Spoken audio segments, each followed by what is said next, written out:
Men Muqimova Gulbahor, xo'jayinim Muqimov Abdulla aka nomiga bankdan 10 million so'm kredit chiqardik.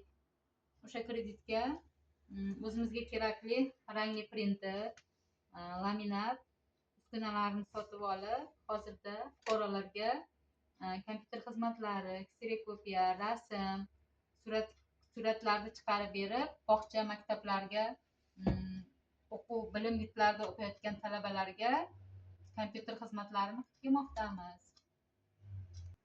Mana hozirda ancha daromadga kirib qoldik.